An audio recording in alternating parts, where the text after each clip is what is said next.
2.2. A student obtained titration results given below. Complete the table 2. Well, all you need to do is subtract these values and make sure you do it to 3 significant figures or 2 decimal places, and it comes out as such. Calculate the mean titer and justify your choice of titers.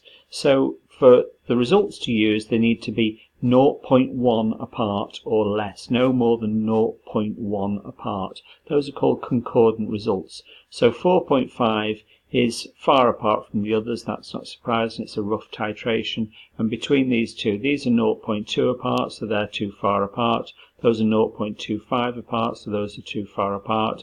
Whereas titration 1 and titration 3 are 0.05 apart, they're within the limit of 0.1. So I'm going to use titration 1 and titration 3 and do an average of those two. I ignore all the other values. So 4.00 from titration 1, 3.95 divided by 2, 3.98. I've rounded it up so that I've got it to 3 significant figures or 2 decimal places. So I've not gone to 3.975. So I've rounded it up, so I've got it to the right number of significant figures, 3.98. And as I say, justify your choice of titers. All you need to do is say titers 1 and 3 are concordant, i.e. no more than 0.1 centimeters cubed apart. The pH ranges of 3 indicators are shown below. Choose a suitable indicator. So what I'm doing is I'm looking for the equivalence point. The equivalence point is where the pH rises very, very quickly. So it looks as if it's rising in this range here, between about 6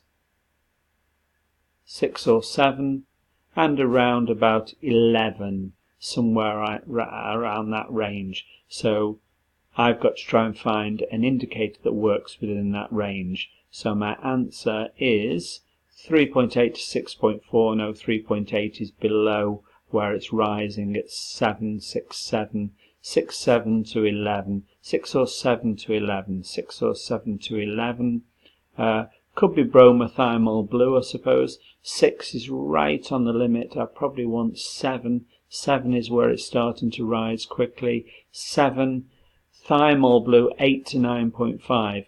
8 to 9.5 is right in the middle of the limit. So thymol blue is the one to use.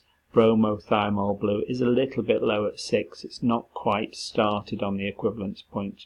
It's not quite started rising sharply. I'm going to go with thymol blue. Ethanoic acid is weak acid. Sodium hydroxide is a strong alkali. The equivalence point when pH changes sharply is approximately between 7 and 10. So that's what I've said before. The uncertainty in the mean titer for the experiment is plus or minus 0.15. Calculate the percentage uncertainty for this mean titer. So that's how far it can be out. So I take that value, that's how far the titration could be out, 0.15, and I divide by the value of my titration. The value of my titration was 3.98 and I multiply by 100%. So I take the error, how far out it can be in centimetre cubed, I divide by the volume of my titration and multiply by 100. I could be 3.77% out. That's my percentage uncertainty. Suggest how using the same mass of ethanoic acid, so I'm using the same number of moles, the experiment could be improved to reduce the percentage uncertainty. So what you've got to do is, to reduce the percentage uncertainty, you've got to increase this value, this 3.98.